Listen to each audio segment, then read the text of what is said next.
She lives to see another day.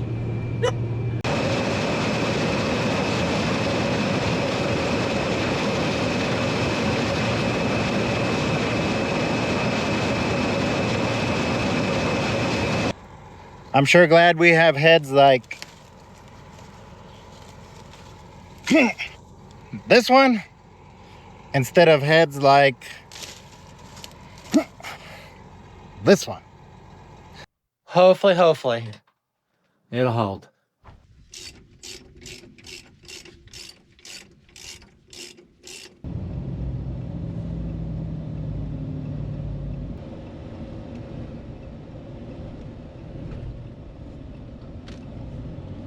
What's up, everybody? You're watching the Wild West Farmer. My name is Casey. Today is August the 21st. I'm headed over here to where the combine's at. Hopefully we'll have us a good productive day of cutting. Cheeto and Vinoka this morning actually got the combine moved and the grain cart moved, the header moved, all that stuff. Got over here to this field and cut a sample. It went 15.5. I'm hoping it'll get a little drier. So everything's in the air if we're gonna continue cutting or not.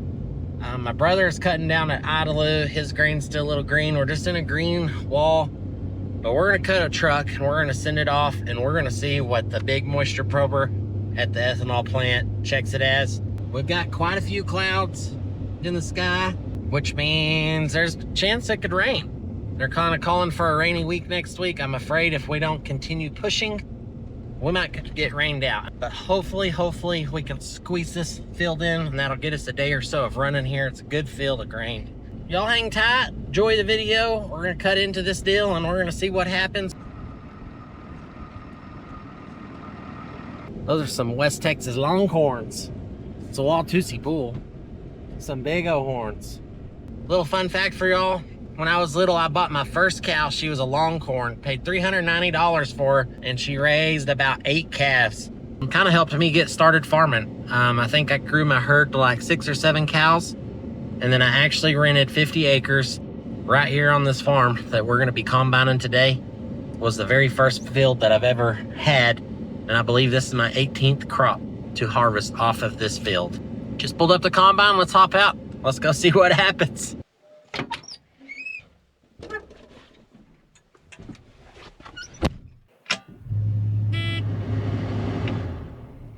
Oh yeah, she's good to go. Get my radio set up. I think we got all the things we need. Looks like Cheeto cut him a sample. Got a little bit of pulp in there, but boy, that's some good looking grain.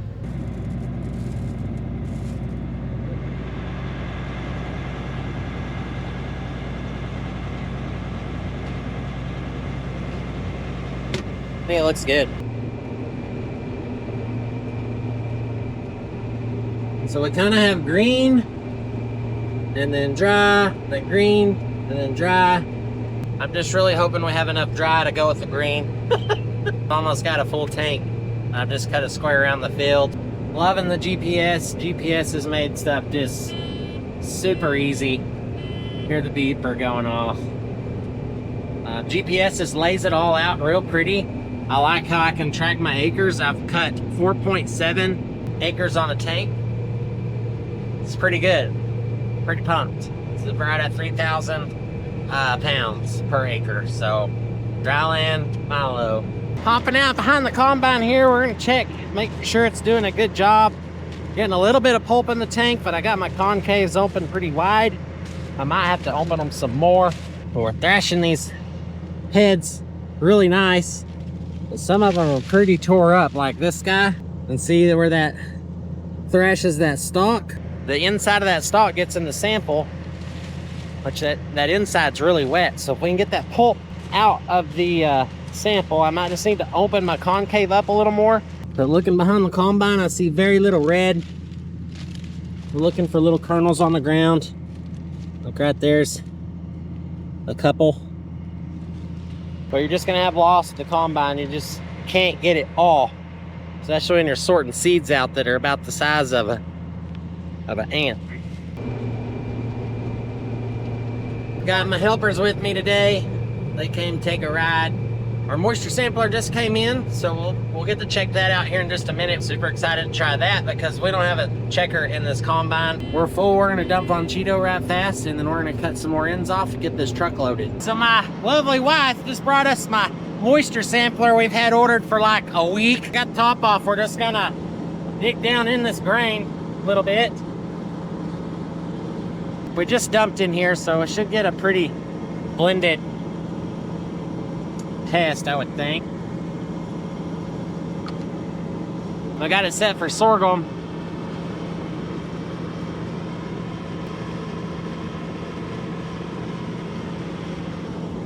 $13.9. I think we're gonna fill a truck. We'll let them test it at the elevator. Gives me a lot more peace of mind. This is big bushel weight grain. We got that pulp in there that is wet, so hopefully that won't make the sample wet, but we're gonna send in a full truck. But this right here is a lot of peace of mind to us farmers out here, not knowing what the moistures are. That way we know where to jump around on each field. What would us farmers do without lovely wives bringing us food and moisture samplers and kids to ride? Super blessed. Just ordered this on Amazon the other day because we had free shipping, and they were the ones that are gonna get it here the fastest. So it's an Agritronics MT16 grain moisture tester. It comes with simple directions. They're actually printed on the side. I do not know if this thing is even somewhat close. We took a sample to the elevator earlier from a different spot of the farm, and it went 15.1. Bushel weight was 58 pounds. That's what Cheeto and Binoka did this morning. This deal was reading anywhere from 11.9 to 13.9. So, and of course, we're just pulling it right off the top of the grain cart, but we did just dump this combine into it. So we're gonna load the truck. We're gonna send the truck on into town, get him unloaded, and they'll have a prober that they probe the front and back hopper of that truck to give us the moisture, so we'll know whether we're good to cut here or we need to stop. It does say it comes calibrated, pre-calibrated. We'll find out in a little bit when we haul 60,000 pounds of Milo to the elevator. I think it's making 3,000 to 32, 3,500. Which is just insane. I put this whole year into the Lord's hands. He has blessed this crop. He has breathed life into it, and we're gonna be able to reap a good harvest here on this field and a lot of these dryland farms. Traditionally, all these dryland farms would be in dryland cotton. The cotton market is not very good. I can look right now. It's roughly 67.42 right now. That would be on the world market. That should be December. Yeah, that is December. It's down a little today. But with all that being said, the reason I planted dryland Milo this year is so I couldn't plant dryland cotton. If I can get 60 cents for my dryland cotton, because you got to remember that these fields that I'm farming are sharecropped. If I were to make 600 pounds of dryland cotton times 0.75, because I only get 75% of that crop. Now, I do have 100% of the expenses in a dryland crop because we're not irrigating it and we're not fertilizing super heavy. The seed, the chemical, all that stuff is on myself. So that leaves me with 450 pounds of cotton to sell. If I can get 60 cents for it, that's $270 per acre for dryland cotton. If I can make 600 pounds. I've only averaged 600 pounds or better twice out of 14 years that I can pull the history on. So what I'm getting at is if you add up the seed, the insurance, the chemical, all the things, and you hit this heat wave that we're running into right now, and I make 350 pounds, you take 350 times 0.6, that's 210 times 0.75, it's $157 an acre, and it costs around $200 an acre to grow. So I am just in awe about this Milo crop that we planted. If it would have been in cotton, it'd be a whole different story. This crop we're cutting right now is a very profitable crop. I think I've got roughly like $23 in this thing. That's seed, insurance, and the chemical we put behind the planter. I did spray some farms for bugs, so you can add another 23 on those farms. And then, of course, I got to pay rent. 25% of all this crop here will go to the landlords. And this one could potentially be making 3,750 pounds. So you take 3,750, divide that out by 56. That is 66 bushels per acre. I'm going to multiply that out into dollars. That's $301 per acre times 0.75. 226 minus roughly 50. Around $170 an acre on this crop. But the cotton deal right now is not good for dry land producers right here in West Texas. Well, finally back on one of our fields. We've been cutting for Eddie. Hop out here real quick to see how it's doing, how much grain there is on the ground. So it'll vary from where the plants are dry like this and then they're green. The whole field is just back and forth. Let's look here real quick and see how much there is. Pretty good open spot right here. There's not a lot of grain out here. That is good. Just see how beautiful it is. I'm sure glad we have heads like this one instead of heads like this one.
We got a rattle.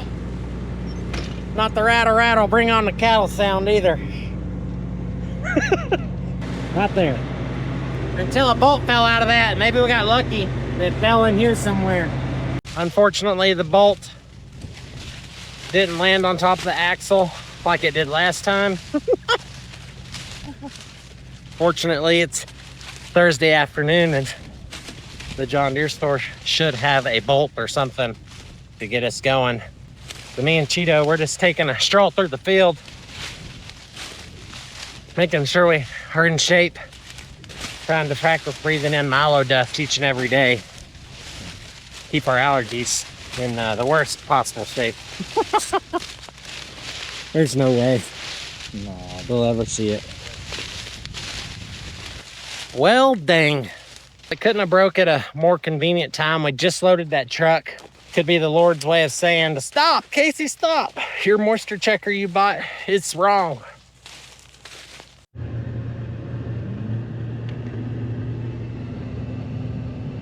I'm gonna dump this on Cheeto. We're gonna pull this apart around the John Deere store, get us a bolt. We got plenty of time. I think it's like 3 o'clock, so we still got 2 hours. But I really am glad that it broke right now and not at 5 or Saturday morning. Guess we're back to mechanicking. Hold the one right there. There's a front one and that one's broken. It's broken or is this fell out? It fell out. Okay, I was Hope it fell out. We hope it fell out and not broke out. Excuse me.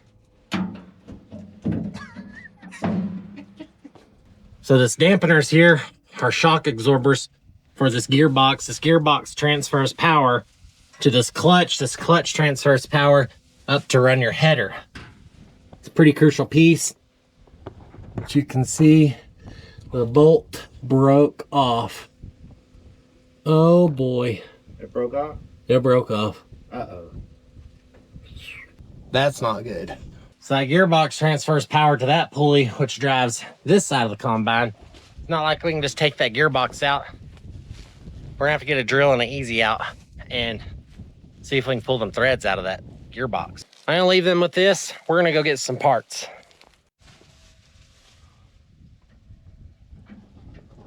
Well, there's the final results of that bolt. Luckily, they got it all out of there. Unfortunately, the John Deere store does not have the parts, so we gotta wait on them to get ordered. So we're gonna makeshift us some bushings. You see these big rubber dampeners here? We've got a rubber hose.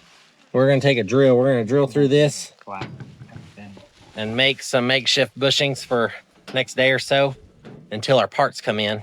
Until these are pretty wore out. That's just not a common wear part. Super thankful they got that thread out of that without us having to get crazy with it. This is really not a good way to pull that off.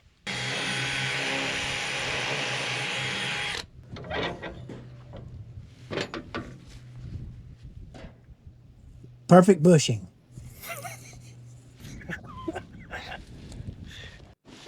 So we got our makeshift spacers here.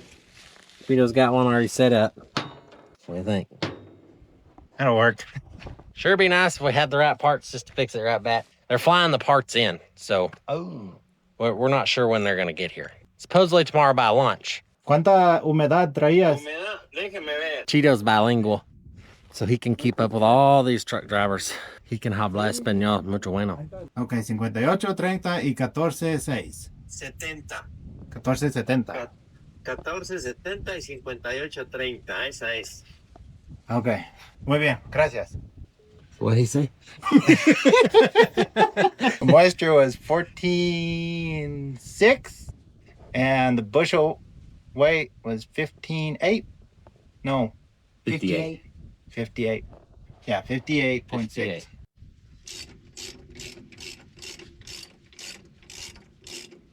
That rubber hose kind of made a rubber bushing for this gearbox set on. The front one, we reused the old parts we had. So hopefully tomorrow we'll get the right parts. Then we'll take all that back apart and then put it all back together. So now we're gonna fire it up and see what happens.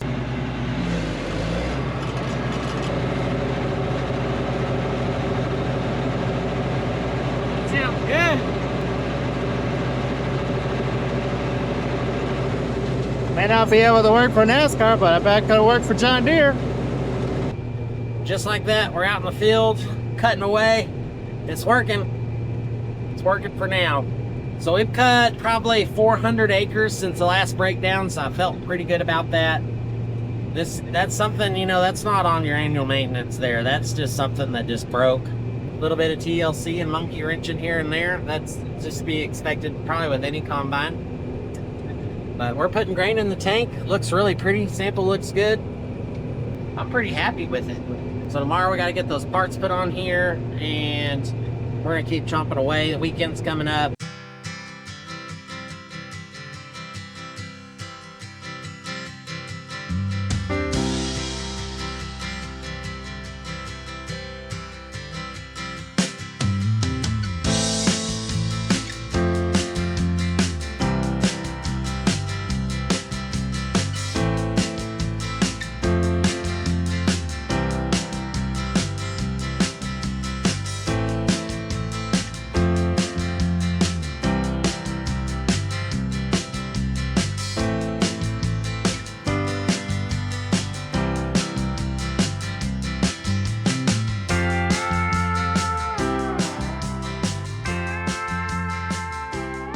It's a little later in the afternoon. I just shut the combine down. I cut another truck. We're gonna send it in, see what the moisture is.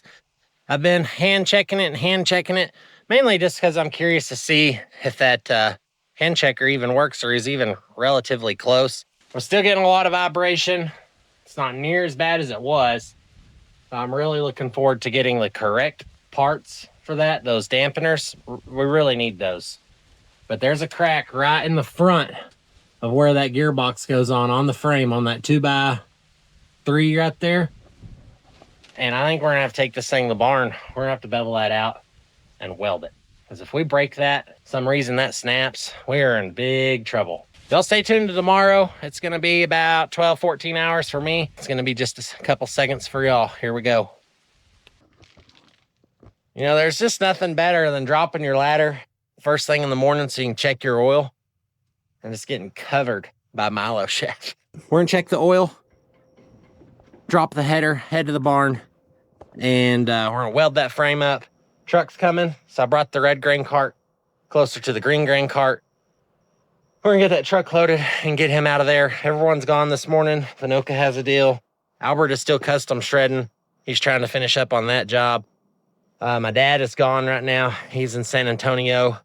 And Cheeto had to go to Midland this morning. He'll be back around lunch. My brother actually tore his combine up pretty severely yesterday afternoon. The cleaning shoe right behind your shoe augers underneath your rotor came out and went all the way out the back of his combine. So that one's down maybe for a week. So it's just me. And here I am about to go weld my frame on this one. So, whew, it ain't something else.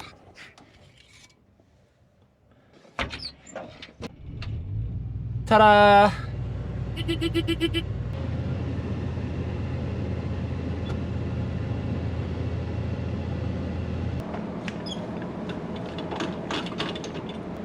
Making progress. I'm gonna go ahead and weld this up. I'll show y'all my weld and all that once I get it welded, but I do have to disconnect the batteries and all that stuff. Got to pull that big belt off that we had off yesterday. And then I'm gonna have to climb up here on top of this tire, and I'm gonna grind that weld out. I'm gonna bevel it out just a little bit, clean that paint up, put a bead on that baby. We should be good to go. So right here's the battery box. I'm going to actually pull the cover off. We're gonna disconnect the negative battery terminals. You know, there's just really nothing very clean around the combine. My goodness.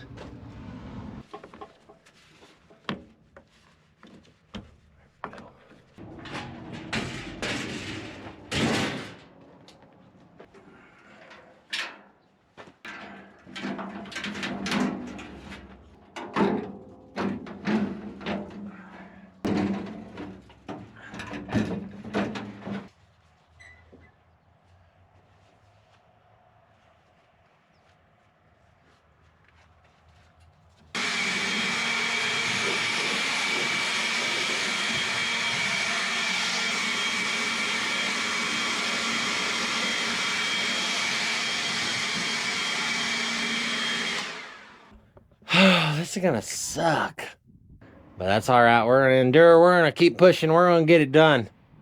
We're gonna do it to the best of our ability. Okay, so I brought y'all up here to show y'all where the crack is. It's from right here down there and on the front side of each one of these. And this one's all the way around. So that's what holds that big gearbox on with that big electric clutch. And those are the bolts we had to pull out yesterday. I just talked to the dealer this morning and they said everything's on schedule to be here for around lunch. But I'm gonna weld all this up. Sure give me a lot more peace of mind. And then after I get that done, I'm gonna pull these rotor shields right here off. I'm gonna take a gander inside that rotor, make sure our concaves are still tight, everything's good to go. I want to look at that cleaning shoe that came out of my brother's combine yesterday. Just kind of put an inspection on the inside of this combine while we're parked right now. Well guys, I messed up. I got carried away welding over there. The truck's parked over here waiting to get unloaded or loaded. We'll get him right quick.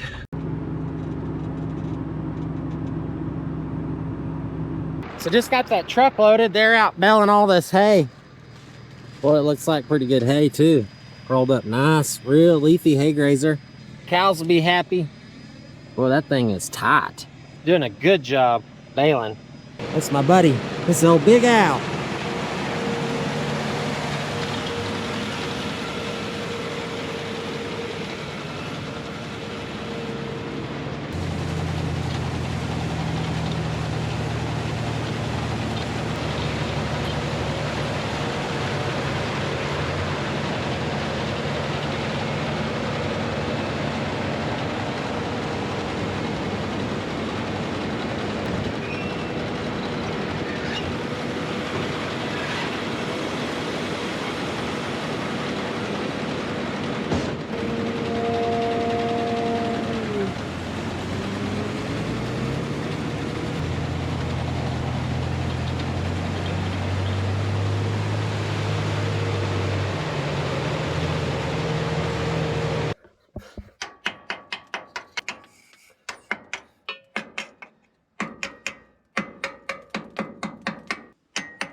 Luckily, I went and loaded that truck and combine didn't burn down while I left it. Got to thinking about that about halfway over there. Uh-oh. Better hustle. Final product. I feel a lot better having this welded, but this whole deal is shaking, and it's due to those bushings are wore out. That's probably what broke the bolt off in that housing right there. It just finally came loose, and it started this field cap. Uh-oh. Is that supposed to be like that? I moved the dipstick yesterday. Is it supposed to move? I don't have a clue. We didn't mess with it. This broke off. Anyway, now we got more problems than we thought we had. I gotta get a dipstick holder on her. Well, here's our dipstick holder. It has oil in it. Did it kind of slide in, or did it just broke right flush on top? It broke smooth off the top. With some persuasion and cutting and ingenuity, we actually, this was the piece that was broke, so we're gonna be shorting it. Our dipstick is gonna be going in about, what is that, a ½ inch longer, which, you know, will just put us over the overfill mark for right now. But we're gonna have to wait a long time for this part, and we don't want a bunch of shaft getting in the top of that gearbox. Button up, sweater on it. No, it does. It all works. Yeah. Oh, okay, good. Yeah. Good. We'll see if Anoka can get her threaded back in. That's a lot better than waiting on a new one for 3 days, isn't it? And just have it pointing towards that hole there? Yeah, just point it towards that hole, and we'll just shove that dipstick back in the top. Okay. So we're obviously running into more problems with that box vibrating than we realized with cracking that up, and we've got to get those dampeners in there before we keep running. I kind of thought we'd makeshift some stuff yesterday, and it proved to fail. Upon farther inspection, I was just walking around here, and I happened to notice this shiny piece of thing sticking out here. Now I looked in here. It's a big old idler, and that's what holds this feeder house into the correct height. So you can tell this feeder house chain is just almost dragging the floor over here, this whole drum. Yeah, you can really see it there. So I'm gonna get a crowbar, pick this up. We're gonna shove that bolt back through there. Luckily, the bracket, it's just a nut. It's like, whew, can you just give me a break? But luckily we found it. I mean, my goodness. We'd have ran a couple minutes and we'd have lost all the parts. So they're about to fall out. Boy, that'd have been a mess. If we'd have went just a hair bit farther, that thing would have fell out. It dropped our feeder house drum. And just sent them through the rotor. Sent that little piece of metal right through the rotor, through the whole deal. We got lucky on that. We got to find us a nut. More than likely, it's a metric.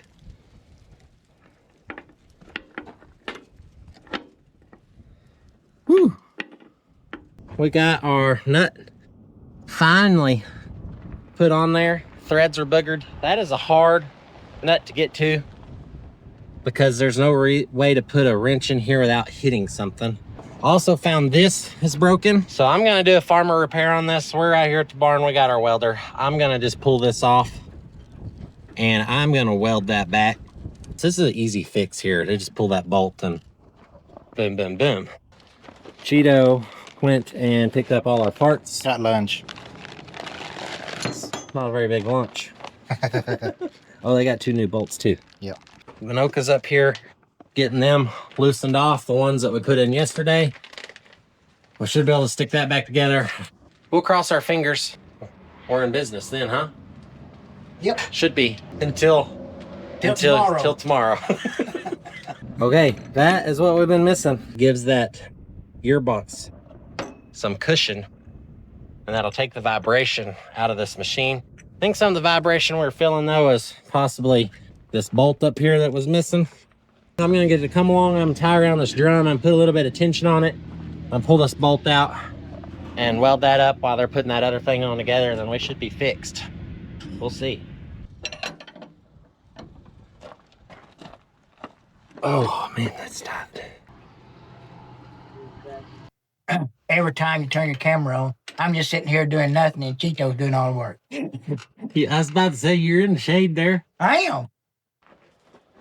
So now I'm gonna try to weld this back, which is still not a good idea, but I could use the one that goes on the header, but if we break that other header bolt, or break another one, that's the only one we got, and that one's got to come from Illinois, so You know, that whole kind. cross our fingers on this deal. Well, there she is, all welded back together.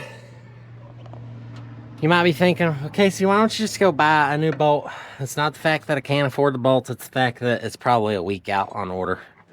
So we're gonna make this one work until it breaks, and I'll order one and we'll have it. So I tacked it, then I cut it with the grinder, welded it in, rolled it, cut it in with the grinder, and re-welded it. So it's not perfect,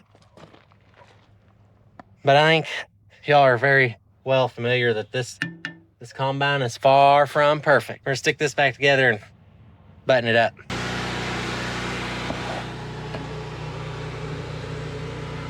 You need my pliers, Chito? No. A little circle y'all see in there, we're trying to get a bushing in there to get our bolt put back in. Can't get the bushing in, so Chito is grinding it off. Yeah. That anti-seize is... Maybe that'll work better. I got it now. Right there. Oh, look. Perfect. Okay, grab the bolt. Oh, you go a little.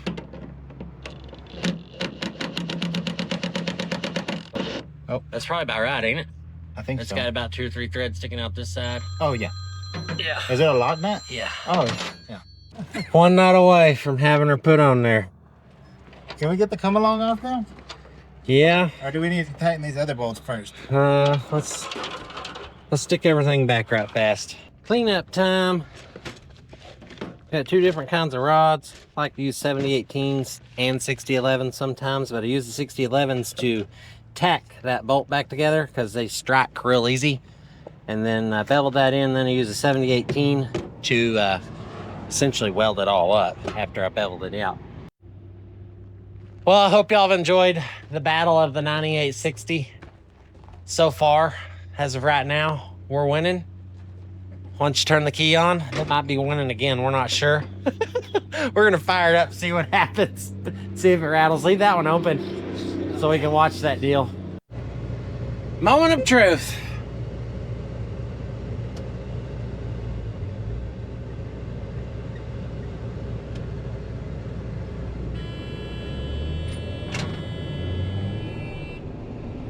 Oh yeah, I can tell it's running smoother.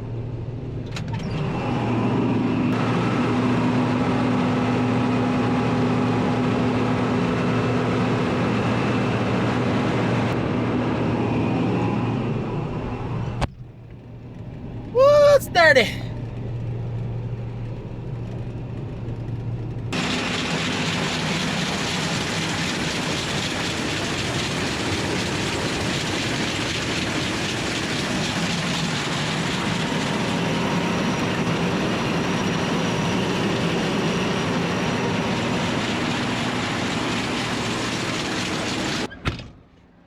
I think Cheeto might go cut just a little bit here in a minute. We got a little bit of dry grain back this direction.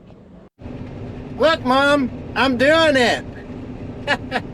All I did was press a few buttons and here I am. Got my first full bin. I'll be lying if I said I wasn't shaking a little bit. I hope it's dry. Well, I busted the combine. It's all oily there. I dumped a whole bunch of hydraulic oil. And this is my first time driving it more than 10 minutes or so. On wheat harvest, I actually drove it a little bit, but this was actually a real crop, not a hailed out crop. But y'all make sure to give this video a big thumbs up if you liked it, if you like my shenanigans that I do out here on the farm while Casey's not looking.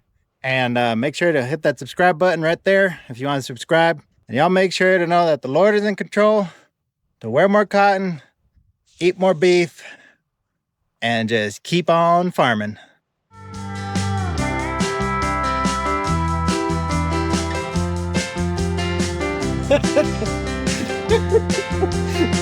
All right.